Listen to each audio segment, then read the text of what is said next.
Hello students, this is Atya Zanab and I hope you guys are preparing well for your upcoming board examination. Welcome to the platform for worthwhile content for classes 11th and 12th ISC. तो बेटा English language का जो paper होता है वो आपका 100 marks का होता है, जिसमें से 20 मार्क्स आपको स्कूल्स प्रोवाइड कराता है इंटरनल असेसमेंट के फॉर्म में, और 80 मार्क्स का आपका पेपर आएगा इस बार 2025 में, राइट। अब जो हमें स्पेसिमेन पेपर मिला है काउंसिल के जरिए, उसमें किस तरीके से ग्रामर पोर्शन पूछा गया है उसको मैं आज शेयर करूंगी आपसे, उसको सॉल्व भी कराऊंगी और उसके स्ट्रैटेजीज आपसे डिस्कस करूंगी। तो एक बार पहले पूरा पेपर का पैटर्न देख लेते हैं कि किस तरीके के क्वेश्चन आएंगे, फिर मैं आपको सॉल्व कराऊंगी उसका ग्रामर पार्ट। तो आईएससी स्पेसिमेन पेपर के अकॉर्डिंग 4 क्वेश्चन इस बार भी आपके आने हैं। क्वेश्चन नंबर 1 आपका कॉम्पोजिशन होगा। क्वेश्चन नंबर 2 में 2 क्वेश्चन आएंगे, डायरेक्टेड राइटिंग और प्रपोजल राइटिंग। क्वेश्चन नंबर 3 आपका ग्रामर का होता है जो कि 15 मार्क्स का होता है, जिसको आज हम डिस्कस करेंगे इस वीडियो में। और जो क्वेश्चन नंबर 4 होता है वो आपका रीडिंग कॉम्प्रिहेंशन होता है। अगर आपको सारे क्वेश्चंस की स्ट्रैटेजीज एक ही वीडियो में चाहिए तो उसका मैंने लिंक दे रखा है डिस्क्रिप्शन बॉक्स में। तो फिलहाल इस वीडियो में हम डिस्कस करने जा रहे हैं कि ग्रामर को किस तरीके से प्रिपेयर करें। बच्चे बहुत ज़्यादा कंफ्यूज रहते हैं, बहुत ज़्यादा परेशान रहते हैं ग्रामर को लेकर। तो मैं आज डिस्कस करती हूँ कि पर्टिकुलरली ग्रामर में जो 3 चीज़ें होती हैं किस तरीके से पूछी जाती हैं, क्या कुछ चेंजेस हुए हैं इस बार, सब कुछ मैं इस वीडियो में डिस्कस करूंगी। और आईसी स्पेसिमेन पेपर के जरिए जो ग्रामर पूछी गई है और जो पैटर्न दिया गया है हमसे शेयर किया है उन्होंने, जिसको देखकर आपको ये समझ आ जाएगा कि आपका बोर्ड एग्जामिनेशन का जो पेपर है वो कैसे आएगा, उसमें ग्रामर कैसे पूछी जाएगी, वो सब मैं आज इस वीडियो में डिस्कस करने जा रही हूँ। Without wasting time let's get started. 15 marks से ग्रामर में आपसे 3 क्वेश्चन पूछे जाते हैं, 5-5-5 ईच। पहला क्वेश्चन आपका ट्रांसफॉर्मेशन का होता है, सेकंड में आपसे प्रीपोजिशंस एंड फ्रेजल वर्ब्स पूछी जाती हैं, और तीसरा जो क्वेश्चन होता है उसमें आपको वर्ब्स पे कमांड चेक करते हैं, fill in the blanks with the correct form of verbs करके एक क्वेश्चन पूछा जाता है। हम डिस्कस करते हैं कि जो पहला क्वेश्चन होता है ट्रांसफॉर्मेशन का, वो किस तरीके से पूछा जाता है। ट्रांसफॉर्म करने का मतलब होता है दिए गए सेंटेंस को आपको रीराइट करना होता है उस तरीके से जिस तरीके से वो आपसे कहेंगे, लेकिन सेंटेंस का मीनिंग चेंज नहीं होना चाहिए, राइट। 3 तरीके से ट्रांसफॉर्मेशन पूछा जाता है। या तो वो कहते हैं कि दिए गए सेंटेंस को इस वर्ड से शुरू करिए, इस फ्रेज से शुरू करिए, राइट। जैसे यहाँ पे दिया गया I don't know Helen very much nevertheless I like her, और इस सेंटेंस को आपको दोबारा से लिखना है इन स्पाइट ऑफ से शुरू करके, ठीक है। या फिर ट्रांसफॉर्मेशन इस तरीके से पूछेंगे, जैसे बी में दिया गया है कि आपको दिए गए सेंटेंस को दोबारा से लिखना है, लेकिन आपको यूज करना है सो दैट का, ठीक है। तो ये आपका दूसरा तरीका हो गया कि दिए गए सेंटेंस को रीराइट करिए, लेकिन आप इस पर्टिकुलर फ्रेज को या पर्टिकुलर वर्ड को यूज करिए। इसके बाद जो थर्ड सेंटेंस है उसको कैसे करना है, आपको उस सेंटेंस को रीराइट करना है, लेकिन लास्ट में क्या आना चाहिए, चेंज नहीं। तो आप अगर गौर करोगे 3 तरीके से ट्रांसफॉर्मेशन आपसे पूछा जा सकता है। Begin with the particular word, right, या फिर यूज अ पर्टिकुलर फ्रेज और the conjunction in the given sentence, right, या फिर and the given sentence with a particular word. तो ये 3 तरीका हो गया ट्रांसफॉर्मेशन का। अब मैं सॉल्व करा देती हूँ यहाँ पे जो सेंटेंसेस आपसे पूछे गए हैं, ठीक। पहला है आई don't know Helen very much nevertheless I like her. Nevertheless एक कंजंक्शन होता है जो यूज किया जाता है कॉन्ट्रडिक्शन दिखाने के लिए, कॉन्ट्ररी सेंटेंसेस को कनेक्ट करने के लिए। यहाँ पे बोला जा रहा है कि मैं हेलेन को बहुत ज्यादा नहीं जानता हूँ, इसके बावजूद भी मैं उसे पसंद करता हूँ, राइट। यहाँ पे आपको यूज करना है इन स्पाइट ऑफ का। नेवरदलेस का मतलब क्या होता है, के बावजूद, अभी बताया। इन स्पाइट ऑफ का मतलब भी वही होता है, के बावजूद, राइट। एक और तरीके से आपसे पूछा जा सकता है, यहाँ पे डिस्पाइट का यूज करके भी बोला जा सकता था। देखिए ट्रांसफॉर्मेशन में होता है क्या, घुमा फिरा के वही वो पूछते हैं। कुछ पर्टिकुलर कंजंक्शंस होते हैं जो एक दूसरे के सब्स्टिट्यूट होते हैं, इसकी जगह पे ये यूज कर सकते हैं, उसकी जगह पे वो यूज कर सकते हैं। आपको वो ट्रांसफॉर्म करने को दे रहे हैं, रीराइट करने को दे रहे हैं, तो ऑब्वियसली सेंटेंस में कोई ऐसा वर्ड जरूर होगा जिसका कोई और ऑप्शन होता होगा, सब्स्टिट्यूट होता होगा, सिनोनिम होता होगा, कह सकते हैं। तो आपको इस तरीके से ट्रांसफॉर्मेशन दिए जाते हैं। तो नेवरदलेस की जगह पे इंस्पाइट ऑफ, कभी कभी इंस्पाइट ऑफ की जगह नेवरदलेस आ जाएगा। एक और होता है डेस्पाइट। इंस्पाइट ऑफ की जगह डेस्पाइट भी बहुत पूछा जाता है एससी में। एक और होता है ऑल्दो, वो भी बहुत आता है। तो ये 4 एक दूसरे के सब्स्टिट्यूट होते हैं, आपको याद रखना है। Nevertheless, in spite of, despite, although. इसी सेंटेंस को आपको ऑल्दो से भी पूछ सकता था, इसी सेंटेंस को आपको डेस्पाइट से भी पूछ सकता था, इन स्पाइट ऑफ से पूछा ही गया, राइट। तो इन स्पाइट ऑफ का जब यूज करते हैं, या तो इन स्पाइट ऑफ के बाद सीधे नाउन आता है, जैसे in spite of the fact that they are rich they are not happy. इस सच के बावजूद कि वो अमीर हैं वो खुश नहीं है, राइट। तो इन स्पाइट ऑफ के बाद फैक्ट आ रहा है, राइट। लेकिन कभी कभी हमें वर्ब की फॉर्म यूज करनी होती है, तो वहां पे हम वर्ब की आईएनजी फॉर्म यूज करते हैं। इन spite of doing something, in spite of living, in spite of eating, right. तो इन स्पाइट ऑफ के बाद वर्ब की कौन सी फॉर्म आती है, हमेशा आईएनजी फॉर्म आती है। तो इस सेंटेंस में क्योंकि यहाँ पे कोई नाउन फॉर्म तो आप नहीं ले सकते हो, यहाँ पे लिखा गया है डोंट नो, ना जानने के बावजूद मैं उसको पसंद करता हूँ। तो ना जानने के, तो नॉट नोइंग का आप यूज करेंगे। इन spite of not knowing Helen very much, comma I like her, comma is compulsory है। इनफैक्ट ऑफ के बाद जो भी आप पूरा एक सेंटेंस या स्ट्रक्चर बनाते हो उसके बाद कॉमा लगा के दूसरा सेंटेंस लिखा जाता है, ठीक है। और जब नेवरदीलेस का यूज करते हैं तो नेवरदीलेस के साथ कॉन्ट्ररी सेंटेंसेस आते हैं, वो बीच में यूज होता है नेवरदीलेस का, ठीक है। ये तो समझ में आ गया आपको। इन स्पाइट ऑफ के बाद आपकी वर्ब की आईएनजी फॉर्म आती है, तो यहाँ पे not knowing very much I like her will be the answer. मान लीजिए अगर डेस्पाइट यूज करना हो तो क्या करते हैं, despite is a substitute of in spite of. In spite of के जगह पूरा डेस्पाइट आ जाता है, और डेस्पाइट के साथ कभी भी ऑफ का यूज नहीं करते। तो सेम आपका सेंटेंस बनेगा, बस इंस्पाइट ऑफ की जगह आपको क्या ले आना है, despite. Despite not knowing Helen very much I like her. तो डेस्पाइट और इंस्पाइट ऑफ में कोई डिफरेंस नहीं है, सिर्फ और सिर्फ ऑफ का डिफरेंस होता है। इंस्पाइट के साथ ऑफ आता है, डेस्पाइट के साथ आपको ऑफ नहीं लगाना है, पूरा पूरा इंस्पाइट ऑफ की जगह आपको डेस्पाइट ले लेना है, राइट।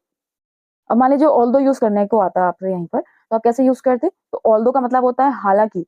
हालांकि ऐसा है फिर भी वैसा है, हालांकि वो गरीब है फिर भी वो ईमानदार है, although he is poor comma he is honest. इस तरीके से हम यूज करते हैं ऑल्दो का। यहाँ पे कैसे यूज करोगे, हालांकि मैं हेलेन को नहीं जानता हूँ फिर भी पसंद करता हूँ, तो फिर भी के लिए कॉमा का यूज करेंगे। Although I don't know Helen very much comma I like her will be your answer. अब ऑल्दो अगर आ सकता था तो दो भी आ सकता था। ऑल्दो और दो और इवन दो ये तीनों एक ही होते हैं, बस में फर्क होता है कुछ फॉर्मली यूज करते हैं, कुछ इनफॉर्मली यूज करते हैं, राइट। तो आपको यूजेस बिल्कुल सेम होगा। दो आई don't know Helen very much I like her, even though I don't know Helen very much I like her. Okay, next sentence में आपको यूज करना है सो डैट का। देखिए सो डैट जो होता है, बच्चे इसमें कंफ्यूज हो सकते हैं। सो डॉट डॉट डैट दिया गया है, सो डैट का यूज टू से भी आता है।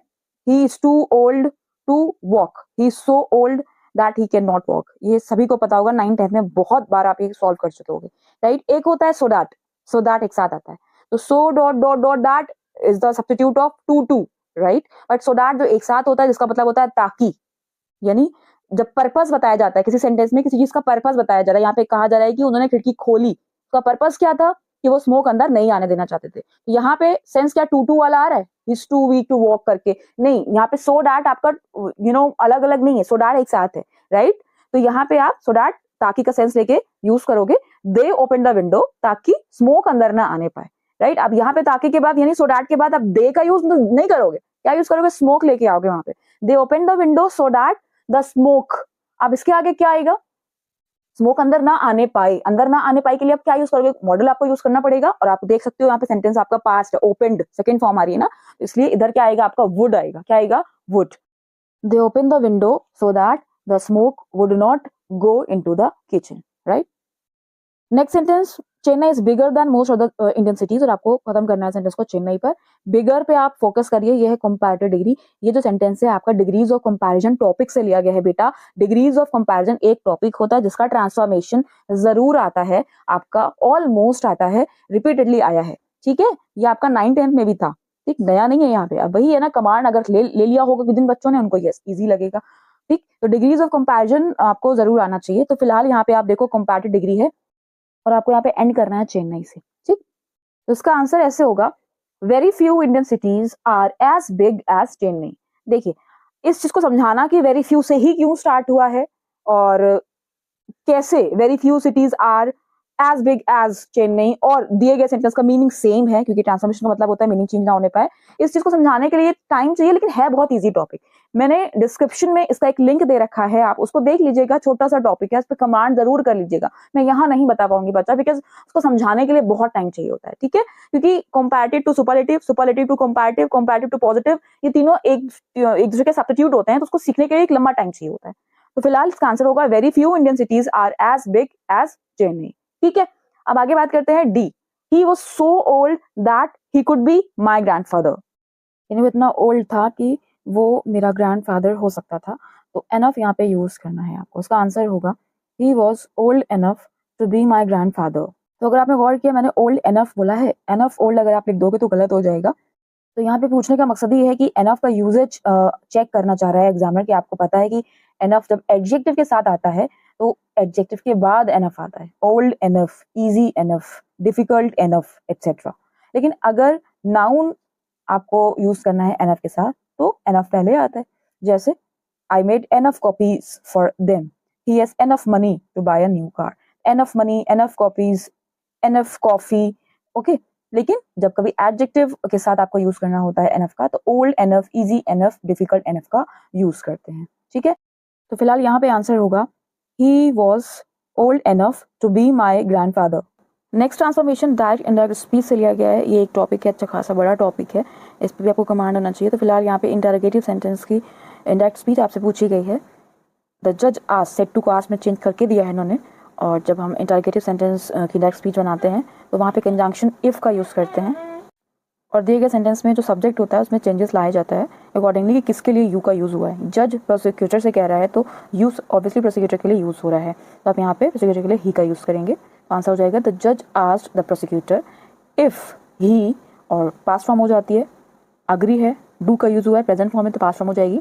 द जज asked the prosecutor if he agreed with the arguments presented yesterday का क्या हो जाता है, द डे बिफोर या the previous day. If he agreed with the arguments presented the day before or the previous day. देखिए मैं strategy discuss करती हूँ ट्रांसफॉर्मेशन ऑफ सेंटेंसेस जो 5 मार्क्स का आपका आना है, उसके लिए आपको क्या करना चाहिए। ठीक है, ट्रांसफॉर्मेशन एक छोटा मोटा टॉपिक नहीं है बेटा, एक बहुत बड़ा टॉपिक है। अभी क्योंकि आना 5 मार्क्स का ही है तो उस हिसाब से आपको स्ट्रैटेजी फॉलो करनी पड़ेगी। आपको बहुत ज़्यादा मेहनत करने की ज़रूरत नहीं है बिल्कुल भी, 5 मार्क्स का ही आना है आपका। ठीक है, तो देखिए ट्रांसफॉर्मेशन एक ऐसा टॉपिक है जिसमें कई सारे सब टॉपिक्स आते हैं। मैं आपको स्क्रीन पर दिखा सकती हूँ, ये सारे टॉपिक्स को मैं डिस्कस नहीं करूंगी अभी। ये सारे टॉपिक्स आते हैं और ये सारे टॉपिक्स कभी ना कभी आपके बोर्ड एग्जाम में आए हैं। सबसे पहला होता है कुछ वर्ड्स का चेंज होना, two, no sooner, degrees of comparison का इंटरचेंज मस्ट है ये। ठीक है, वन पार्ट ऑफ स्पीच से दूसरे वन पार्ट ऑफ स्पीच में इंटरचेंज, ये भी जरूर पूछा जाता है, ऑलमोस्ट आया है। Interchanging of forms, active passive voice आ गया, इसमें इतनी सारी चीजें आ गई। इसके बाद जो कंडीशनल क्लॉजेस सेंटेंसेस होते हैं उस पर आपको कमांड होना चाहिए। उसके बाद एक सेंटेंस, एक टाइप ऑफ सेंटेंस से दूसरे टाइप ऑफ सेंटेंस, दूसरे काइंड ऑफ सेंटेंस का इंटरचेंज होता है, जिसमें हम लोग ये पढ़ते हैं कि कॉम्प्लेक्स सेंटेंसेस कैसे बनाए जाते हैं, कंपाउंड सेंटेंसेस कैसे बनाए जाते हैं, अंडरस्टैंडिंग। तो ये 4 सब टॉपिक्स ट्रांसफॉर्मेशन के अंदर होते हैं और ये अपने में बड़े बड़े बड़े बड़े टॉपिक्स हैं। ठीक है, तो भाई देखिए 5 मार्क्स का आपका ट्रांसफॉर्मेशन आना है और आपको 5 मार्क्स के लिए इन सारे चैप्टर्स को पढ़ने बैठ जाएगा तो बेटा ये आपका टाइम आपका बहुत वेस्ट होगा। अगर आपके पास टाइम है, आपके पास एनर्जी है, आप केपेबल हो इतना सब कुछ पढ़ लेने के, तो दैट्स फैंटास्टिक, आप पढ़िए। लेकिन 5 मार्क्स का जब आना है बेटा तो उसके लिए हम उस हिसाब से मेहनत करेंगे। तो उस हिसाब से मेहनत के लिए आपको करना क्या है, आपको प्रैक्टिस करनी है from the previous years questions and from the exercises given in the total English book of yours. ठीक है, आपके पास टोटल इंग्लिश बुक होगी और आपके पास जो लास्ट ईयर्स के ट्रांसफॉर्मेशन आए हैं वो आपको गूगल पे मिल सकते हैं। और मैं अभी कोशिश करूंगी कि एक वीडियो बनाऊं जिसमें मैं सारे ट्रांसफॉर्मेशन जो अब तक आए हैं सारे लास्ट ईयर्स में उसको कवर करूं।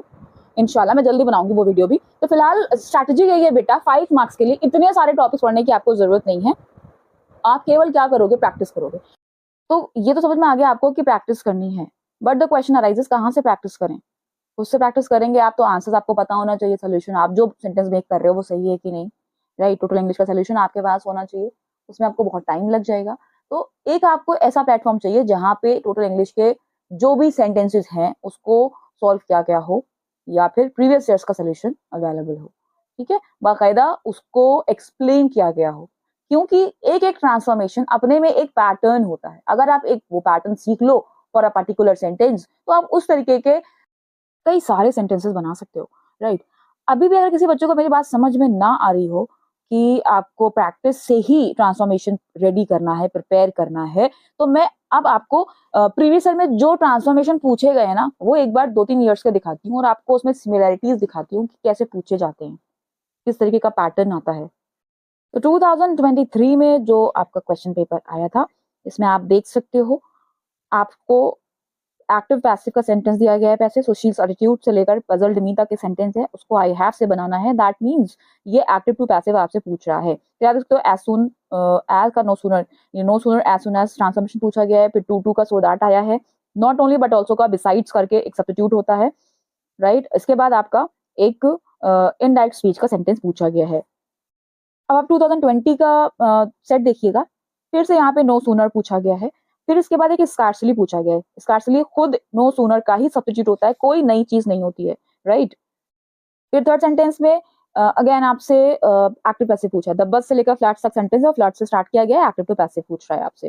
फोर्थ सेंटेंस में एक्सक्लेमेटरी सेंटेंस बनाना है आपको, तो यहाँ पर interchange of type of sentence है। फिफ्थ में as long as, so long as, ये सब्स्टिट्यूट होते हैं एक दूसरे के, इसका ट्रांसफॉर्मेशन आया है। फिर टू ट्रांसफॉर्मेशन आया है। फिर आपका डायरेक्ट स्पीच पूछी गई है। फिर उसके बाद नो अदर से स्टार्ट करना है, द बेस्ट दिया गया है, डिग्रीज ऑफ कंपैरिजन का सेंटेंस है। फिर आ गया यहाँ पे आपने देखा था 2023 में भी आया था, नॉट ओनली का सब्स्टिट्यूट होता है बिसाइड्स। सेंटेंस नंबर 10 में I am sorry I am unable to accompany you, I regret my, यहाँ पे आपको एक पार्ट ऑफ स्पीच से दूसरे पार्ट ऑफ स्पीच में आना है। आई रिग्रेट माय इनएबिलिटी करके होगा, I regret my inability to accompany you, unable word दिया गया है और आपसे इनएबिलिटी लाने को बोला जा रहा है, तो ये ट्रांसफॉर्मेशन हो गया from one part speech to another. एक सेट आप और देख लीजिए 2019 का, इसमें भी टू सबसे पहले पूछा गया है, इसका सो दैट ट्रांसफॉर्मेशन होता है, फिर नो सूनर आ गया, उसके बाद नो अदर है, जिप्टर से स्टार्ट करना है, ये आपका डिग्रीज ऑफ कंपैरिजन हो गया, बिसाइड्स फिर आ गया, और बिसाइड्स का पीछे हमने नॉट ओनली बट ऑल्सो देखा था, यहाँ पे एज वेल एज पूछा गया है। जिस तरीके से मैंने भी आपको स्पेसिमेन पेपर का समझाया था ना कि nevertheless, in spite of, although, even though, सब एक दूसरे के सब्स्टिट्यूट्स होते हैं, ऐसे ही ये भी है आपका, right, besides as well as, not only but also, तो कई सारे कंजंक्शंस एक दूसरे के सब्स्टिट्यूट्स होते हैं, वही आपसे रिपीटेडली पूछे जाते हैं। फिफ्थ में है इट इज प्रोबेबल और इन ऑल, यहाँ पे आएगा प्रोबेबिलिटी, इन ऑल प्रोबेबिलिटी करके, तो यहाँ क्या हो गया, पार्ट ऑफ स्पीच से दूसरे पार्ट ऑफ स्पीच में आना है आपको। नेक्स्ट सेंटेंस में इन डायरेक्ट स्पीच बना के दिया गया है, तो डायरेक्ट स्पीच में आना है आपको, ठीक है। इसके बाद ओनली दिया गया है, आपको नन से स्टार्ट करना है, तो ओनली का सब्स्टिट्यूट होता है बेटा none but, none but, only की जगह पे केवल आपको नन बट लगाना है, पूरा सेंटेंस आपका वैसे ही हो जाएगा। तो ये सिर्फ जानने की बात है, आपको पता होना चाहिए कि कौन सा कंजंक्शन किसका सब्स्टिट्यूट होता है। 8 में देखिए पजल्ड मी पे खत्म हुआ, आई हैव, ये पीछे भी सेंटेंस रिपीट हुआ है, तो ये क्या है आपका एक्टिव टू पैसिव वॉइस, जब ऑब्जेक्ट का सब्जेक्ट, सब्जेक्ट का ऑब्जेक्ट हो जाता है तो वो पैसिव वॉइस होता है, ठीक है। 9th में आ गया ऑल्दो, और बट दे रखा है आपको, ठीक। इसके बाद 10th है when she heard the news, तो उसका होगा on hearing the news of, तो ये आपका क्या हो गया, one part of speech to another part of speech. तो you can see from the 3 sets we came to this point कि आपका रिपीटेडली एक दूसरे के जो कंजंक्शन सब्स्टिट्यूट होते हैं वो पूछे जाते हैं, और जितने भी मैंने सब टॉपिक्स आपको दिखाए उन्हीं में से आपका ट्रांसफॉर्मेशन आना है, कहीं बाहर से बिल्कुल भी नहीं आना है। तो नाउ यू टेल मी कि rather than focusing each and every topic individually एक एक टॉपिक जो सब टॉपिक है उसको पढ़ने से बेहतर है कि आप क्या करिए, प्रैक्टिस करते जाइए, प्रैक्टिस आप करते जाएंगे, आपके टॉपिक के टॉपिक अपने आप तैयार होते चले जाएंगे, ठीक है। फिर से वही क्वेश्चन आ जाता है कि कहाँ से पढ़ें, कहाँ पे ऐसा कुछ है। तो देखिए मैं आपसे कहूंगी कि आप देखिए यूट्यूब पे कहाँ पे इस तरीके का कंटेंट अवेलेबल है कि जहाँ पे सेंटेंसेस को एक्सप्लेनेशन के साथ समझाया गया हो और एक एक कंजंक्शन को कवर किया गया हो। अब मैं अगर आपसे कहूं कि मैंने एक ट्रांसफॉर्मेशन की प्लेलिस्ट बना रखी है, उसमें इतनी सारी वीडियोस हैं और हर वीडियो में सिर्फ और सिर्फ टोटल इंग्लिश बुक से और प्रीवियस ईयर सेट से ही आपका जो सेंटेंसेस है वो कवर किए हैं मैंने।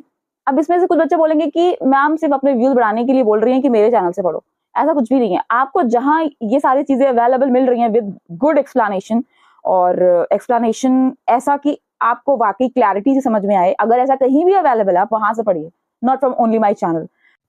By the way, if you follow my channel and learn from those videos given in the playlist, तो आप कैसे पढ़ोगे उसमें भी छोटी सी एक बात आप याद रखिएगा, आप हाई स्पीड पे देखोगे, 2 की स्पीड पे आप देखोगे, और जितना भी आप टाइम निकाल रहे हो 15 मिनट्स 20 मिनट्स या फिर एग्जाम से जस्ट पहले पढ़ रहे हो, तो आप उसको देखोगे सेंटेंसेस वहाँ पे जितने भी अवेलेबल हैं आप उसको पॉज करिए और खुद से बना के देखिए। अगर आप अभी से स्टार्ट कर रहे हो तो आप उसको लिख के बना के देखिए, सेंटेंसेस उस पर पॉज करिए और उसके आंसर आप लिख के देखिए।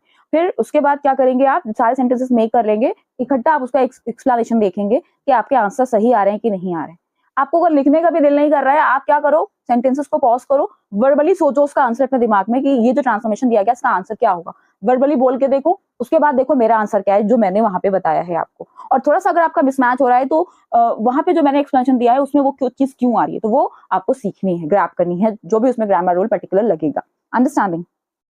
So the point is this, that you have not to kill your time, you have to just be smart enough to score good marks in language. Language में स्कोर करने के लिए आपको स्मार्टनेस ज्यादा मायने रखती है rather than studying too much. बहुत ज्यादा पढ़ने की जरूरत नहीं होती है, स्मार्टली पढ़ने की जरूरत होती है। तो चलिए आप ये देखते हैं कि ग्रामर में जो नेक्स्ट टाइप ऑफ क्वेश्चन है, जो मैं आपको पहले भी बता चुकी हूँ क्या आता है नेक्स्ट पार्ट में, प्रेपोजिशन एंड फ्रेजल वर्ब्स। यही क्वेश्चन है जिसमें चेंज हुआ है पिछले सालों से। Prepositions and phrasal verb direct fill करने को आती थी आपको, राइट। आपकी क्या किया गया है, पहले से उन्होंने फिल करके दिया है और आपको पहले से बता रखा है कि ये इनकरेक्ट है, आपको यहाँ पे एक सुटेबल और ग्रामेटिकली करेक्ट वर्ड यहाँ पे फिल करना है। क्या है वो, भले ही वर्ड रहे हों लेकिन वो सीधे आपसे प्रेपोजिशंस एंड फ्रेजल वर्ब्स पे कमांड देखना चाहते हैं। तो प्रेपोजिशंस तो आपको पहले से पता होंगी, ऑफ, इन, आर्ट, ये सब प्रेपोजिशंस होती हैं। लेकिन आईएससी क्लास 12 बोर्ड एग्जामिनेशन में और टोटल इंग्लिश की आप एक्सरसाइजेस भी देखोगे जो आपके स्पेसिमेन पेपर्स दिए होते हैं टोटल इंग्लिश में, उसमें भी मोस्टली 30 to 70%, 80 to 20% का रेशियो रहता है। 20% अगर आपसे प्रेपोजिशंस पूछी जा रही है तो 80% आपसे पूछा जाता है फ्रेजल वर्ब। फ्रेजल वर्ब क्या होता है, जब किसी वर्ब के आगे हम कोई एडवर्ब या कोई प्रेपोजिशन ऐड कर देते हैं तो उसका मीनिंग चेंज हो जाता है, उस वर्ब का मीनिंग चेंज हो जाता है। जैसे कॉल मीन्स होता है बुलाना, राइट, लेकिन कॉल के आगे जब हम OFF ऑफ लगा देते हैं, कॉल ऑफ, तो कॉल ऑफ का मतलब होता है कैंसिल कर देना। They called off the meeting, that means they cancelled the meeting. Understanding? Similarly take means क्या होता है? लेना, लेकिन हम टेक के आगे आफ्टर लगा देते हैं, तो टेक आफ्टर का मतलब क्या होता है? किसी से मैच करना, किसी से मिलना। ही टेक्स आफ्टर हिज फादर, वो अपने पिताजी से मिलता है, यानी उसकी शक्ल उससे मिलती है। तो टेक आफ्टर का मतलब कितना अलग हो गया, राइट?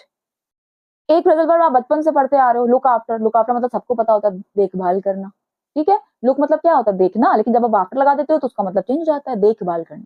अंडरस्टैंडिंग, उसे कहते हैं फ्रेजल वर्ब। तो यही आपसे पूछी जाती है, ठीक है? तो इस बार भी जो उन्होंने स्पेसिमेन पेपर दे रखा है काउंसिल पर, उसमें सारी के सारी फ्रेजल वर्ब्स ही आई हैं, कोई भी प्रपोजिशन आपका नहीं आया है, ठीक है? तो चलिए देख लेते हैं कि इस बार कैसे पूछा है उन्होंने फ्रेजल वर्ब और प्रपोजिशन का क्वेश्चन, क्या चेंज हुआ है इसमें।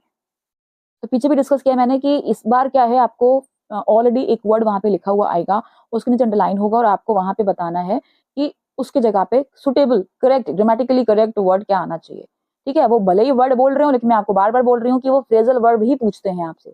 तो इस बार जो फ्रेजल वर्ब पूछी गई है वो हैंड की आई है, गिव की आई है, पुल की आई है और सेट की पूछी गई है स्पेसिमेन पेपर में, ठीक है? तो किसी की भी फ्रेजल वर्ब, किसी भी एक्शन वर्ड की आपसे फ्रेजल वर्ब पूछी जा सकती है इन दिस अपकमिंग एग्जामिनेशन। तो फिलहाल यहाँ पे आंसर्स एक बार देख लेते हैं कि क्या होंगे इसके। फर्स्ट में हैंड डाउन दिया गया है आपको, यहाँ sentence the teacher hand dash the report cards. Report cards बांटना, यानी कि जब किसी ग्रुप ऑफ पीपल को कुछ बांटा, डिस्ट्रीब्यूट किया जाता है, उसके लिए वर्ब यूज होती है हैंड आउट। ध्यान रखिएगा, हैंड आउट ही आएगा। कुछ बच्चों के दिमाग में आएगा हैंड ओवर। हैंड ओवर नहीं, हैंड ओवर तो होता है किसी चीज को किसी के हवाले कर देना, that is called hand over. और कई सारे लोगों को कुछ देना, उसके लिए होता है हैंड आउट। यहाँ पे सही आंसर होगा हैंडेड आउट, राइट? सेकेंड वाले में आएगा over. She handed over the business to her son. उसने अपने बिजनेस को किसके सुपुर्द कर दिया? अपने सन के, right? The next is the minister gave dash the prizes. तो यहाँ पे भी वही सेंस आ रहा है बांटने का, ठीक है? तो बांटने के सेंस में गिव की रिजल्ट वर्ब होती है गिव अवे। गिव अवे जो वहां पे हैंड आउट की थी, ऑलमोस्ट गिव अवे का मतलब भी वही होता है। अवे आपको नेक्स्ट डी में दे रखा है, जो कि गलत है। The minister gave away the prizes, that means the minister distributed the prizes. तो गिव अवे मतलब क्या है? To distribute. जो डी वाला आएगा उसमें आएगा the doctor dash hope when she fell into a coma. तो यहाँ पे आपको खुद समझ आ रहा होगा, गिव अप हम लोग बहुत यूज करते हैं कॉमन लैंग्वेज में, कॉन्वर्सेशन में। यहाँ पे आएगा give up, the doctor give up hope. तो गिव अप का मतलब होता है to stop trying, right? Next में पुल का पूछा गया है, पुल डैश टफ सिचुएशन, और नीचे है पुल अप दिया गया है, जहाँ पे आपको सही फिल करना है कि क्या होगा, राइट? देखिए, पुल थ्रू होता है, पुल थ्रू। पुल थ्रू का मतलब होता है किसी भी बीमारी से बाहर निकलना, किसी डेंजर सिचुएशन से बाहर आने के लिए पुल थ्रू का यूज करते हैं। यहाँ पे साफ साफ दिख रहा है कि टफ सिचुएशन से बाहर आना पड़ा to meet the project deadline से मीट करने के लिए, राइट? तो पुल थ्रू आएगा यहाँ पर।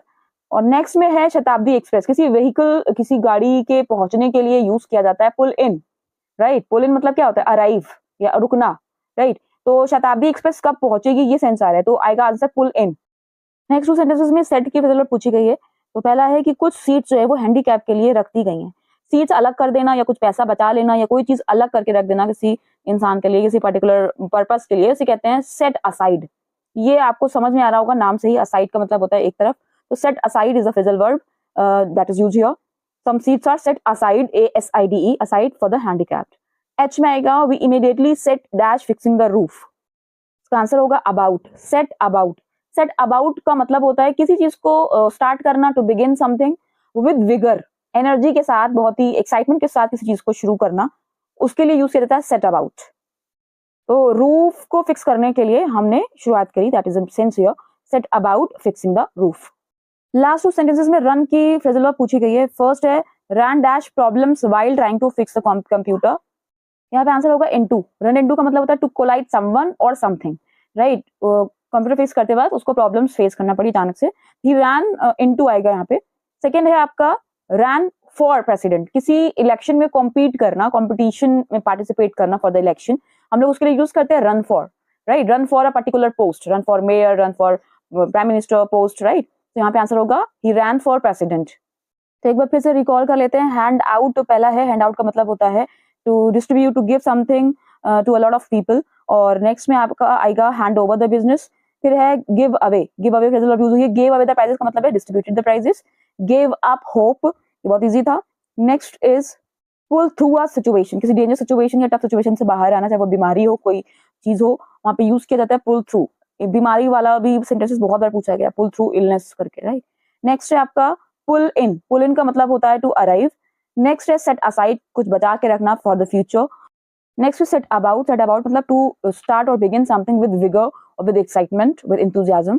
Next is ran into problem, that means to collide or meet problems by chance. Next is ran for president, to run for some post for the election. तो इस तरीके से सेकंड क्वेश्चन कवर कर लिया हमने जो ग्रामर में पूछा जाता है आपसे, prepositions and phrasal verbs.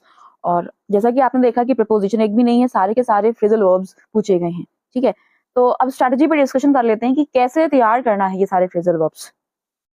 देखिए phrasal verbs एक ऐसा टॉपिक है कि आप जितना भी पढ़ लें कम ही रहता है, क्योंकि इतने सारे एक्शन वर्ड्स हैं और एक एक एक्शन वर्ड की बहुत सारी phrasal verbs होती हैं, राइट।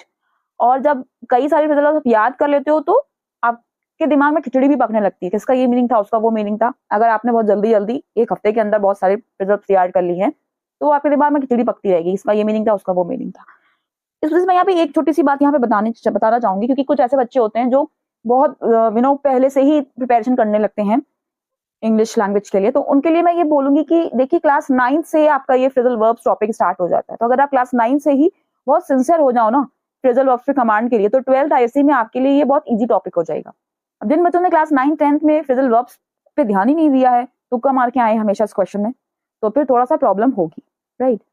तो भाई डरने वाली बात नहीं है कि मैम डरा रही हैं कैसे तैयार करेंगे, डरने वाली बिल्कुल बात नहीं है, राइट। आपका जो आईसी में जो आपसे phrasal verbs पूछी जाएंगी ये एक लिमिटेड ही होती है जो आपको पढ़नी है, मैं आपको बता रही हूँ अभी कहाँ से आपको पढ़नी है, लेकिन जहां से भी पढ़ने को बताऊंगी उसमें भी बहुत सारी हैं आपको। अगर आप एक हफ्ते में चाहो कि रट लो बैठकर उसको, तो थोड़ा सा खिचड़ी पक सकती है। कम से कम आपको 1-1.5 महीने का टाइम देना ही पड़ेगा phrasal verbs पे। आप याद करोगे 3-4 दिन बाद आपको फिर से उसको प्रैक्टिस करनी है, फिर आपको एक बार और देखना है, क्योंकि ऐसी चीजें होती हैं phrasal verbs कि आप अगर काफी टाइम तक उसको नहीं देखोगे तो आपके दिमाग से वो स्किप हो जाएंगे, राइट, कि इसका ये मीनिंग था उसका। अगर आप अपने डेली कॉन्वर्सेशन में उन phrasal verbs को यूज कर रहे हो और राइटिंग स्किल्स में लेके आ रहे हो, दैट फैंटास्टिक, वो आपकी प्रैक्टिस बन जाएगी, फिर आप नहीं भूलोगे उसका मीनिंग, इसका यही मीनिंग होता है, राइट। लेकिन अगर आपने ऐसा नहीं किया, आपने एक बार याद करके रख दिया, फिर आपने 4 दिन बाद उठाया, तो ऐसे आप भूल जाओगे। आप जिसकी याद कर रहे हो उसी को 3-4 बार प्रैक्टिस करनी है आपको, राइट। अब कहाँ से पढ़नी है, क्योंकि हैं तो भाई बहुत सारी। अगर आप गूगल पे सर्च करने बैठोगे तो एक एक एक्शन वर्ड की कई सारी phrasal verbs आपको मिलेंगी, तो इससे तो आप परेशान हो जाओगे कि भाई कितनी मैं प्रिपेयर करूं। तो उसके लिए मैं आपको बता दूं कि आपको गूगल से तैयार करने की बिल्कुल जरूरत नहीं है। आप तैयार करोगे phrasal verbs को अपनी 11th ISC total English book से। Class 11th ISC total English book अगर आपने किसी को दे दी है तो उससे आप वापस ले लीजिए, या आप उसको खरीद ही लीजिए तो बेटर है आपके लिए। या अगर नहीं खरीदनी है, आपको दे भी दी है आपने, तो स्टूडेंट से आप ले लीजिए पढ़ने के लिए, फिर उसको वापस कर दीजिएगा, ठीक है। Class 11th total English ISC book आपके पास होना चाहिए। तो कुछ बच्चे ऐसे होते हैं कि 12th ISC में जब वो आते हैं तो 12th में टोटल इंग्लिश खरीदते ही नहीं है, उन्हें लगता है कि क्यों खरीदूं, क्लास 11th ISC की तो मेरे पास है ही। तो अगर ऐसा है तो बहुत अच्छी बात है, लेकिन यहाँ पे एक बात बोलूंगी, class 12th ISC 11th ISC जो टोटल इंग्लिश बुक है उसमें डिफरेंस है काफी, चैप्टर्स को लेकर डिफरेंस। स्टैंडर्ड का जो होता है मेंटेनेंस होता है, जैसे कि ट्रांसफॉर्मेशन ऑफ सेंटेंसेस वहां पे कुछ छोड़ दिए जाते हैं, 12th ISC में आपको पढ़ाए जाते हैं। टेंसेस का कुछ यूजेस वहां छोड़ दिए जाते हैं, यहाँ पढ़ाए जाते हैं आपको, ठीक है। तो थोड़ा सा डिफरेंस होता है दोनों बुक्स में। तो फिलहाल phrasal verbs आपको इसी बुक से तैयार करनी है। अब मैं आपको एक चीज यहाँ पे दिखाती हूँ कि जो काउंसिल ने जो आपको पेपर दिया है, स्पेसिमेन पेपर प्रोवाइड किया है, उसमें जो phrasal verbs पूछी गई है, एक एक phrasal verb इस आपकी बुक में लिस्टेड है बेटा, इंक्लूडेड है। अगर आपको नहीं यकीन हो रहा तो मैं आपको दिखा देती हूँ। सबसे पहले तो मैं आपको ये बताऊंगी कि देखिए इस 11th total English ISC book में अल्फाबेटिकली सारी phrasal verbs दी गई हैं, ठीक है। ए से स्टार्ट हुई है और काफी आगे तक गई है। सबसे पहले एक्ट किया है, ये बैक है, बियर है, ब्रेक की phrasal verbs दी गई है, बीस और भी है, मैं यहाँ पे सी से बताती हूँ, कॉल की दी गई है, कैरी है, कम है। इसी तरीके से आपके अल्फाबेटिकली कई सारे एक्शन वर्ड की phrasal verbs को कवर किया गया इस बुक में, ठीक है। अब मैं आपको दिखाती हूँ कि काउंसिलर जो हमें प्रोवाइड किया है इस बार स्पेसिमेन पेपर, उसमें जो phrasal verbs आई हैं वो सारी की सारी आपको इस बुक में मिल जाएंगी। मैं अभी आपको दिखाती हूँ। तो पेज नंबर 64 पे गो और गिव की दी गई है। आपको याद होगा पीछे हमने डिस्कशन किया है, गिव के 2 phrasal verbs वहां पे पूछे गए हैं। एक था गिव अवे, राइट, क्या बताया था मैंने, डिस्ट्रीब्यूट, देखिए यहाँ पे लिखा हुआ है। एक आया था give up, lose hope of, जहाँ पे सेंटेंस भी पूरा का पूरा शायद वही दे रखा है, गिव अप होप करके, हाँ सेम सेंटेंस आपका उसमें पूछा गया है, ठीक है। तो आपने देखा कि 2 सेंटेंसेस गिव के सेम आए हैं। और भी phrasal verbs मैं जल्दी से दिखा देती हूँ आपको अगर नहीं यकीन हो रहा हो कि आपको यहीं से पढ़ना है। यहाँ पे हैंड के phrasal verbs दिए गए हैं, हैंग के, होल्ड के, कीप के। तो आपसे हैंड पूछा गया था, राइट, तो वहां पे क्या आया था, हैंड आउट करके, डिस्ट्रीब्यूट एक सेंटेंस था, ठीक है। हैंड ओवर आया था वहां पे ट्रांसफर करने का, right, to give the control of something to someone, ये दोनों आए थे ना पीछे, देखा आपने। इसी तरीके से पेज नंबर 111 पर पी के दिए गए हैं, पुट है, पुल है, पास है, और हमसे पूछा गया था काउंसिल के जरिए जो पेपर दिया गया है, पुल के phrasal verbs आए हैं, पुल थ्रू आया था, पुल थ्रू का मतलब मैंने आपको बताया था किसी डिफिकल्ट सिचुएशन से बाहर आना। यहाँ पे दिया गया recover, she has pulled through her illness. मैंने आपको वहाँ ये भी बताया था कि इलनेस वाला सेंटेंस सही बाहर आया है। अंडरस्टैंडिंग? एक और पुल इन आया था वहां पे जो मैंने बताया था, पुल इन का मतलब अराइव। देखिए सेम सेंटेंस उन्होंने यहीं से उठा के दिया है आपको। पेज नंबर 1 to 8 पे रन और सेट के दिए गए हैं, और सेट के भी आपसे पूछे गए हैं वहां पे स्पेसिमेन पेपर में, रन के भी। सेट के 2 पूछे गए थे, सेट असाइड यहाँ पे लिखा गया है। सेट असाइड मतलब कीप समथिंग फॉर फ्यूचर, सिर्फ कीप दिया गया है यहाँ पे। वही बात है ना कि पढ़ के बहुत जल्दी नहीं याद होंगे, अगर कोई इस चीज को एक्सप्लेन करके समझाएगा फ्रेजल वर्ब्स को तो जल्दी याद हो जाते हैं। मेरे चैनल पे आपको अवेलेबल मिलेगी इसकी पूरी की पूरी, मैंने प्लेलिस्ट बना रखी है। तो by the way set aside पूछा गया था वहां पे, एक सेट अबाउट पूछा गया था। पीछे मैंने आपको बताया था to begin something, to start something with vigour, with excitement. यहाँ लिखा गया we immediately set about fixing the roof, same sentence has been given to us, you can see. Run के देख लीजिए आप, रन इनटू पूछा गया था। रन इनटू मैंने आपको बताया था collide with, run for contest election, पीछे मैंने आपको समझाया था। तो भाई अभी भी अगर आपको कहीं और से फ्रेजल वर्ब्स पढ़नी है और आपको प्रैक्टिस नहीं करनी है, सीधे तुक्का मार के आना है, तो फिर आप मारिए, आपके 5 मार्क्स नहीं आ सकते। ठीक है, अगर आपको 5 मार्क्स चाहिए तो बेटा यही सब आपको याद करना पड़ेगा। रन के जितने आपके बुक में दिए गए उससे भी कई ज्यादा होते हैं अगर आप गूगल पे देखोगे, लेकिन आपको उतना पढ़ने की जरूरत नहीं है जितना आपको कोर्स में दिए गए हैं। आपके उन्होंने दिया ही इसलिए 11th ISC में कि बच्चा पूरे साल 11th में लर्न करे, फिर 12th में उसको काफी टाइम मिले तो अच्छा खासा लर्न हो जाएगा। अगर देखिए ये बच्चों की भी प्रॉब्लम नहीं होती, प्रॉब्लम होती है टीचर्स की। होता है क्या है कि लैंग्वेज के टीचर, लिटरेचर के टीचर ज्यादातर एक ही होते हैं, जबकि अलग अलग होना चाहिए। भाई सब्जेक्ट सब बिल्कुल क्वाइट डिफरेंट है दोनों, लिटरेचर एंड लैंग्वेज, तो टीचर्स भी क्वाइट डिफरेंट होने चाहिए। और अगर टीचर आगे आपको बढ़िया मिल जाता है लैंग्वेज का, तो फ्रेजल वर्ब्स वो खुद ही प्रिपेयर कराता है। क्लास 11 से जब आप सोच के देखो, 11th क्लास से जब आप शुरुआत करोगे ये सारा फ्रेजल वर्ब्स पढ़ने के, तो क्या 12th में आके आपको जितने अल्फाबेटिकली दिए गए आपको लर्न नहीं हो जाएंगे? कैसे नहीं हो जाएंगे? जब आप फिजिक्स, केमिस्ट्री, मैथ्स पढ़ सकते हो इतने टफ सब्जेक्ट्स, तो ये क्या है फिर आपके लिए? ठीक है, तो कोई ये हुआ नहीं है। आपके पास टाइम कम है, आप उसको टाइम नहीं दे रहे हो। अगर टाइम दोगे इन फ्रेजल वर्ब्स को तो ये भी आपके लिए बहुत ईजी है बच्चा। ठीक है, तो भाई मैंने आपको एक लिमिट बता दी है कि इन्हीं में से आपकी फ्रेजल वर्ब्स एग्जाम में आएगी। ठीक है, अल्फाबेटिकली जितने भी यहाँ पे एक्शन वर्ड्स के फ्रेजल वर्ब्स दिए गए हैं, इन्हीं को आपको प्रिपेयर करना है। अब कैसे प्रिपेयर करना है वो आपके ऊपर डिपेंड करता है। मेरे चैनल पर प्लेलिस्ट एक अवेलेबल है प्रीपोजिशंस एंड फ्रेजल वर्ब्स करके, जिसमें मैंने mainly 9th 10th ICSE and 11th 12th ISC में जितने भी फ्रेजल वर्ब्स बुक्स में दिए गए हैं, स्पेसिमेन पेपर्स में दिए गए हैं। मैंने क्लास 10th का तो प्रीवियस पूरे जो प्रीवियस में जितने आए 10 इयर्स में वो भी बना रखी है, 12th का भी मैंने नहीं बनाया है।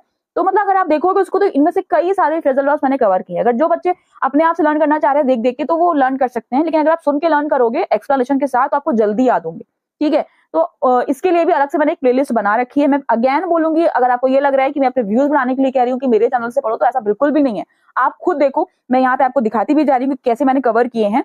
आप खुद देखोगे कि यस, अगर आप एक्सप्लेनेशन सुनोगे फ्रेजल वर्ब्स का तो आपको जल्दी लर्न होंगे। अगर आप ऐसे देख देख के पढ़ोगे तो आपका टाइम भी ज्यादा किल होगा और आपको लर्न भी बहुत देर में होगा। और अगर आप किसी और चैनल से पढ़ते भी हो तो मेक श्योर कि उन्होंने जो है टोटल इंग्लिश बुक से कवर किया हो, क्योंकि भाई फ्रेजल वर्ब्स तो बहुत सारे हजारों लाखों पड़े हुए हैं। मैं हर चीज नहीं याद करनी ना, मैं एग्जाम देना है, एग्जाम में अच्छे मार्क्स लेके आने। और यकीन मानिए अगर आप इतने सारे फ्रेजल वर्ब्स अगर लर्न करोगे जो भी आपके दिए गए, तो इससे राइटिंग स्किल्स भी आपकी इंप्रूव होगी। इन सारे फ्रेजल वर्ब्स को आप अपने कम्युनिकेशन में, अपने राइटिंग स्किल्स में भी यूज कर सकते हो। So this was all about phrasal verbs. Now we are switching to the third question of grammar. Grammar का जो third question होता है 5 marks का, वो होता है fill in the blanks with the correct forms of verbs. एक passage आपको दिया रहेगा, उस पैसेज में कई सारे पैराग्राफ्स होंगे और उसमें 10 फिलर्स होते हैं। उन फिलर्स को आपको सही फॉर्म ऑफ वर्ब के साथ फिल करना होता है और एक्शन वर्ड वो ब्रैकेट में लिख के देते हैं हर ब्लैंक के आगे। और आपको रीराइट करने की जरूरत नहीं होती, लिखा हुआ पे do not right the passage. आपको पैसेज नहीं लिखना होता है, सीधे आंसर लिखना होता है 1 2 करके। ठीक है, अब जैसे यहाँ पे दिया गया है प्लांट। अब प्लांट की कितनी फॉर्म्स ऑफ वर्ब्स हो सकती हैं? ठीक, अब जैसे मैं किसी बच्चे से पूछूं कि कितनी फॉर्म्स ऑफ वर्ब्स होती हैं, तो वो बोलेंगे मैम 3 होती हैं, first form, second form, third form. Right, तो वो जो फर्स्ट सेकंड थर्ड फॉर्म है वो बेटा क्लास 8 तक याद कराने के लिए समझाई जाती है आपको कि 3 फॉर्म्स ऑफ वर्ब्स होती हैं। अब आपको आंखें खोलनी है और एक क्लास 12 के हिसाब से सोचना है कि एक दिए गए एक्शन वर्ड की कितनी फॉर्म्स ऑफ वर्ब्स हो सकती हैं। तो बेटा हो सकती हैं आपकी 12।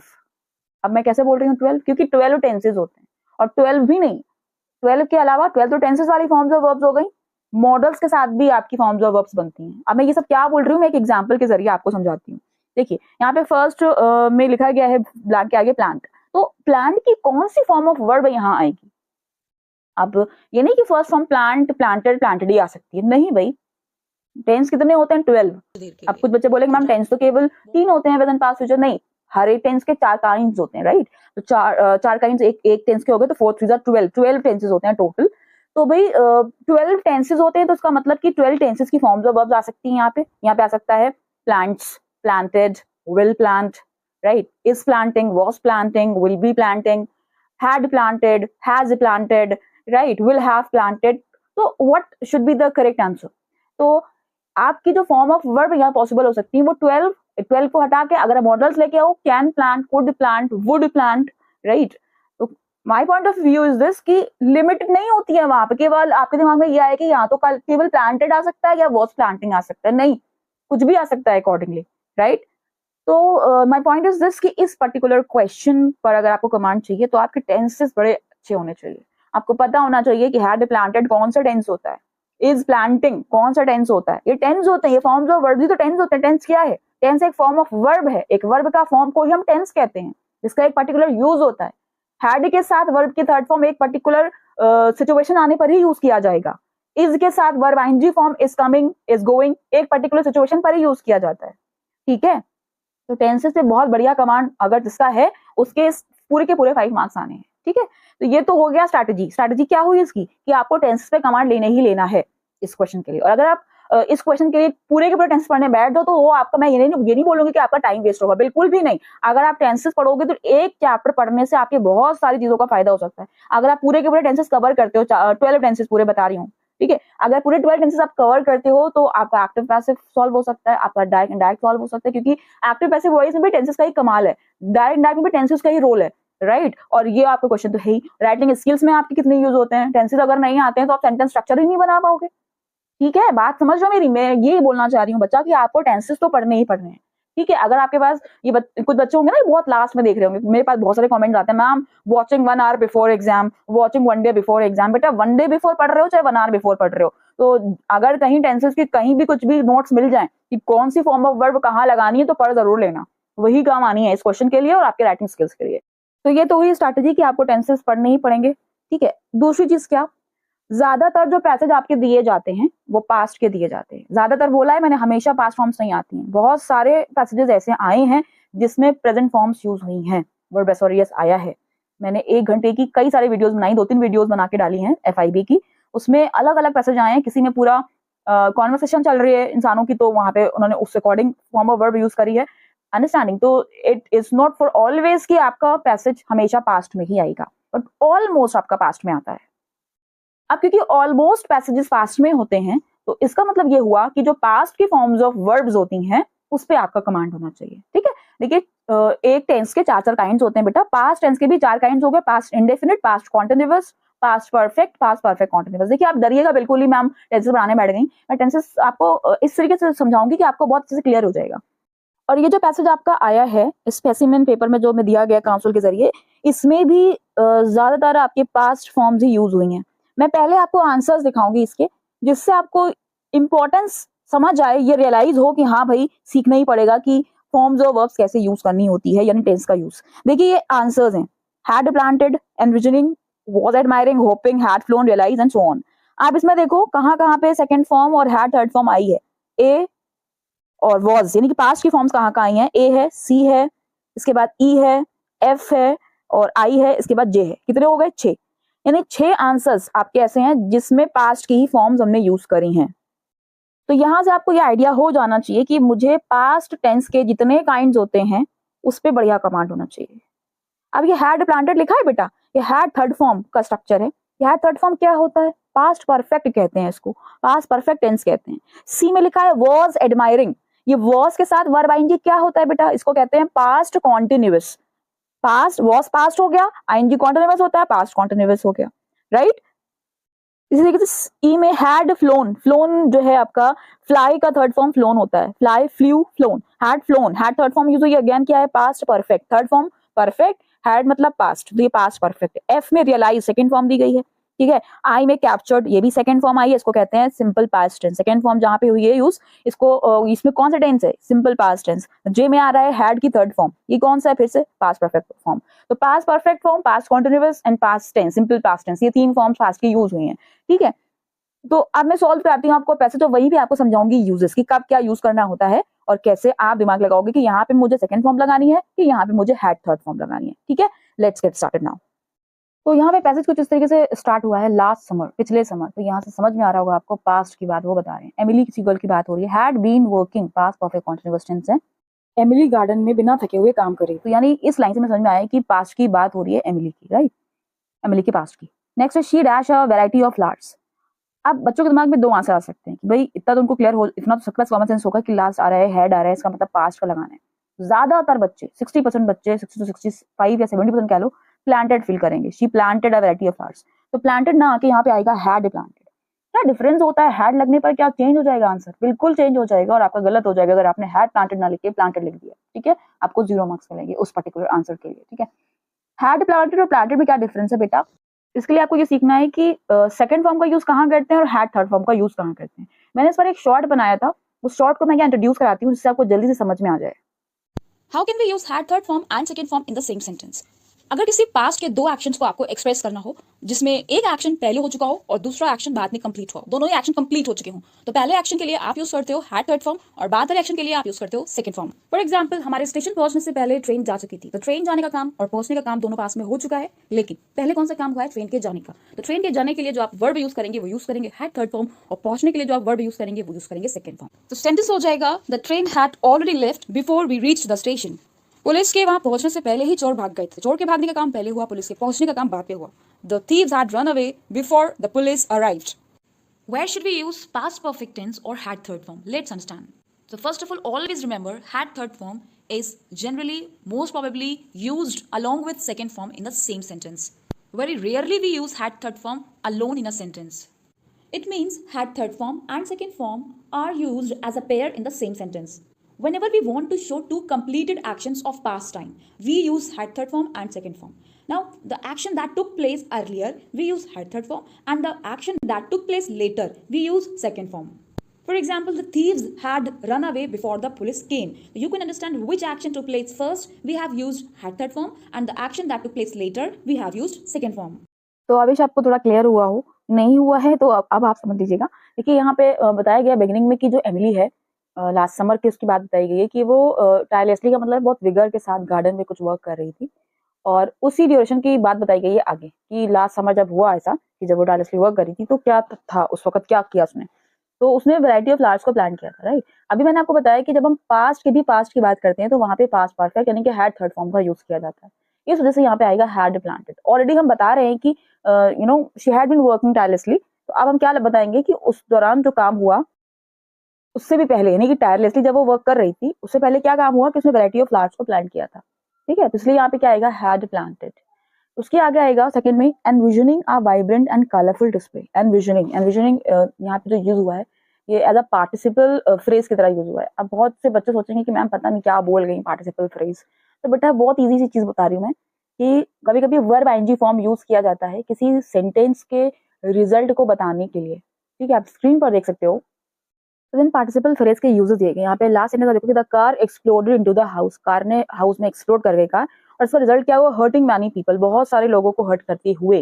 अंडरस्टैंडिंग, तो this is the result that what happened first, उसका ये रिजल्ट हुआ तो करते हुए। तो यहाँ पे भी कुछ इस तरीके का सेंस आ रहा है इस दिए गए पैसेज में कि एमिली ने प्लांट किए थे फ्लावर्स क्या करते हुए, डिस्प्ले एक उसका जो नजारा जब वो प्लान करी थी जो नजारा था उसको एनविजन करते हुए, विजुअलाइज करते हुए। एनविजन का मतलब होता है visualise. Envisioning a vibrant and colourful display. तो दिस इज द रिजल्ट जो कि उसके वैरायटी ऑफ फ्लावर्स के प्लान करने के बाद हुआ। तो हम यहाँ यूज करेंगे एनविजनिंग। आप टू एनविजन या कुछ और नहीं यूज कर सकते, एनविजनिंग ही आएगा आपका, ओके। अगर आप टू एनविजन लगा दोगे तो उसका मतलब ये हो जाएगा कि वो उसने वैरायटी ऑफ फ्लावर्स को प्लान किया था एनविजन करने के लिए, एनविजन करने के लिए, जबकि कोई ऐसा मकसद नहीं था उसका कि एनविजन करने के लिए वही काम करे, नहीं। जब उसने काम किया तो खुद ब खुद उसका रिजल्ट क्या हुआ कि एक वाइब्रेंट कलरफुल डिस्प्ले विजुअलाइज हुआ। अंडरस्टैंडिंग, तो this is why I am saying कि यहाँ पे क्या आएगा, envisioning, that is a participle phrase. Every morning she would spend, she would आप देख सकते हो यहाँ पे वुड आया है, सेकंड फॉर्म आई है, फिर दे वर थ्राइविंग पूरा पास में चल रहा है। वन डे वाइल शी, एक दिन जब वो हैंडीवर्क क्या कर रही थी, शी नोटिस अ रिंग। ये बहुत इजी, आप खुद समझ जाओगे। Was admiring her handiwork, she notice a rare butterfly, right. Was admiring आएगा आपका। इसके बाद है she had never seen such a beautiful specimen before. Excitedly Emily ran into the house to grab her camera. Again यहाँ पे आएगा hoping, participle phrase, right. उस Emily अपने घर दौड़ी कैमरा को लाने के लिए। क्या होप करते हुए, होपिंग टू कैप्चर, यानी इसका जो रिजल्ट था, यानी क्यों गई वो अपने घर क्यों भागी, hoping to capture the fleeting moment, यानी जो बटरफ्लाई उड़ रही थी उसको कैप्चर करने के लिए अपने कैमरे में, राइट, होपिंग आएगा यहाँ पे। By the time she return, देखिए वो सेंटेंस आ गया जो मैंने आपको पीछे एग्जांपल अपने शॉर्ट के जरिए दिखाया था। By the time she return, जब वो लौटी तो बटरफ्लाई क्या कर चुकी थी, वहां से उड़ चुकी थी। तो दो काम है, एक आपका पास्ट और दूसरा भी पास्ट है, लेकिन पहले क्या हुआ, बटरफ्लाई वहां से जा चुकी थी पहले, तो यहाँ पे क्या आएगा, had third form, had phloem, FLOWN, had phloem, ठीक। डिसअपॉइंटेड, निराश एमिली ने क्या किया, रियलाइज किया, रियलाइज, अब यहाँ हैड रियलाइज नहीं आएगा, ठीक है, क्योंकि ये कोई लिंक नहीं दिया गया है, पास्ट ऑफ पास्ट नहीं, ये ओनली पास्ट है आपका, right. Disappointed Emily realise that she had missed the opportunity, right. Realised के बाद जो उन्होंने फॉर्म ऑफ वर्ब ली है वो हैड थर्ड फॉर्म है, ये आपका पास्ट ऑफ पास्ट है। उसने रियलाइज किया क्या, कि she had missed the opportunity. However the memory of that elusive butterfly lingered in her mind and she decided, उसने डिसाइड किया क्या, एक बटरफ्लाई फ्रेंडली कॉर्नर को क्रिएट करने का डिसाइड किया, ये काम करने का डिसाइड किया। तो किसी काम को करने का, उसके लिए यूज करते हैं टू प्लस वर्ब की फर्स्ट फॉर्म, टू क्रिएट आएगा आपका यहाँ पे। नेक्स्ट है months later as Emily walked through her garden, walked आया, देख लो सेकंड फॉर्म आया, शी सॉ, सेकंड पूरा पैसेज आपका पास में चल रहा है, she saw a familiar flutter of wings, the rare butterfly had return के बाद कॉमा लगा है और आप यहाँ पे फॉर्म पूछ रही है, ये बिल्कुल वैसी है जैसे ऊपर हमने फिल किया था एनविजनिंग, वहां पे भी कॉमा लगा था तो वहां पे प्रेजेंट पार्टिसिपल था, यहाँ पे आपका आएगा past participle. The rare butterfly had return, किनके जरिए अट्रैक्ट होकर, ड्रॉन बाय द ब्लॉसम्स, तो ड्रॉन आएगा यहाँ पे, ये पास्ट पार्टिसिपल है। जिस तरीके से प्रेजेंट पार्टिसिपल का यूज करते हैं कुछ रिजल्ट बताने के लिए, कोई एक्शन बताया उसका रिजल्ट क्या हुआ, उसके लिए हम लोगों ने प्रेजेंट पार्टिसिपल यूज किया था, इसी तरीके से वर्ब की third form as a past participle use होती है जब कभी भी हम, आप स्क्रीन पर देख सकते हो, जब किसी नाउन की हमें नॉन एसेंशियल इन्फॉर्मेशन बतानी होती है तो वहां पे हम लोग थर्ड फॉर्म का यूज करते हैं। यहाँ पे लिखा आई बॉट iPhone 11, iPhone 11 मैंने खरीदा, ये मैंने बात बताई, उसकी एक नॉन एसेंशियल जरूरी नहीं था बताना, लेकिन फिर भी मैंने बताया, रेटेड 4.9 बाय द एक्सपर्ट्स। ये क्या है, नॉन एसेंशियल इन्फॉर्मेशन है जो कि मैंने किससे कंबाइन करी है, थर्ड फॉर्म से, that is called past participle, right, past participle phrase की तरह यूज हुआ है। तो सेम चीज यहाँ पर भी है आपकी, कि वो रेयर बटरफ्लाई आ चुकी थी, वापस आ चुकी थी। अब किसके जरिए वापस आई थी, that is a non essential information that is given here, और उसको हमने ड्रॉन से यूज किया, और कोई वर्ब नहीं आएगी यहाँ पे, ठीक है, क्या आया है, ड्रॉन, राइट। कैसे वर्क कर रहा है, पास्ट पार्टिसिपल फॉर्म का, right. Grateful for the second chance, अब एमिली को मौका मिला था दोबारा से कैप्चर करने का, तो अब क्या किया उसने, एमिली ने मोमेंट को कैप्चर कर लिया, तो Emily captured the moment on her camera, cherishing the beauty that, जो उसे एक बार क्या हो गई थी, चली गई थी, राइट। तो ये क्या हो गया, पास्ट का पास्ट, बिफोर, यानी पहले ये काम हो चुका है, right, past of past, had third form, इस वजह से यहाँ क्या यूज करेंगे, हैड इल्यूडेड, एमिली ने मोमेंट को कैप्चर कर लिया अपने कैमरे पे, क्योंकि एक बार पहले क्या हो चुका है, यानी पहले जो काम हो गया, यानी पास्ट का भी पास्ट है, इस वजह से यहाँ पे यूज हुआ है हैड इल्यूडेड। तो चलिए थर्ड क्वेश्चन भी कंप्लीट हो ही गया हम लोग का। अब स्ट्रैटेजी एक बार और डिस्कशन कर लेते हैं। तो लॉन्ग टर्म स्ट्रैटेजी आपकी यही है कि आपको टेंसेस पे बहुत अच्छा कमांड होना चाहिए, एक एक यूज आना चाहिए टेंस का, लेकिन बाकी फिर मैं यही चीज बोलूंगी, मुझे आप लोग का दया आ जाती है, जो PCM लेते हैं बच्चे, जो PCB लेते हैं, अकाउंट्स वाले भी बहुत मेहनत करते हैं। पिछले वीडियो में मैंने पिछले साल जो वीडियो बनाई थी स्ट्रैटेजीज की, उसमें एक मुझे कमेंट आया था कि मैम अकाउंट्स वालों की तो बेइज्जती करती हैं, उनको नाम नहीं लेती हैं। तो फिलहाल मैं सभी को बोल रही हूँ, सब बच्चे मेहनत करते हैं, आपके सबके सब्जेक्ट्स अपने में इंपॉर्टेंस रखते हैं और बहुत मेहनत मांगते हैं। तो बात यहाँ पे ये बताना चाह रही हूँ कि आप लोगों के पास इतना टाइम नहीं हो पाता है कि आप अलग से टेंसेस पढ़ो, और कुछ बच्चे तो बिल्कुल एक हफ्ते पहले या एक 2-3 दिन पहले देखेंगे ये वीडियो। तो मैं उनसे ये बोलूंगी, जो बच्चे वाकई टेंसेस पढ़ने का टाइम नहीं निकाल पा रहे हैं, वो प्रैक्टिस कर सकते हैं। आपने देखा होगा कि अभी मैंने जो एक पैसेज पढ़ाया आपको, उसमें टेंसेस 2-3 टेंस यूज हुए हैं, लेकिन आपको वो यूज समझ आ गया होगा। नहीं आया तो आप एक बार फिर से देखोगे, आ जाएगा। इतना तो मुझे अपने ऊपर कॉन्फिडेंस है कि हाँ, काफी बच्चों को समझ आ गया होगा। काफी बच्चों जिनको नहीं आ रहा वो एक बार फिर से देखे, 2-3 बार देखें, उनको समझ आ जाएगा कि हैड थर्ड फॉर्म को यूज कहाँ करते हैं, सेकंड फॉर्म को यूज कहाँ करते हैं, मैंने क्यों कहा कि वहां पे वर्ब आईजी फॉर्म ही आएगी और कुछ नहीं आ सकता। सबका रीजन आपको मैंने बताया है, इसको आप बार बार देखोगे तो आपको याद हो जाएगा। तो इसी तरीके के कई सारे पैसेजेस मैंने सॉल्व कर रखे हैं already, just for you, right. तो अगर आप टेंसेस नहीं पढ़ पा रहे हो तो आप ऐसे ही कई सारे पैसेजेस देख लोगे, तो उसमें मैंने जो टेंस वहां पे यूज हुआ है उसका यूज वहां पे बताया है, उसको क्या कहते हैं बताया है, और उस तरह के कई सारे एग्जाम्पल्स बताए हैं आपको। वहां पे कौन सी फॉर्म ऑफ वर्ब नहीं आएगी, वो क्यों नहीं आएगी, उसका रीजन वहां पे बताया है आपको। तो FIB के लिए अगर आप टेंसेस नहीं पढ़ पा रहे हो, और पढ़ने के बाद भी प्रैक्टिस तो मांगेगी आपसे FIB, ठीक है।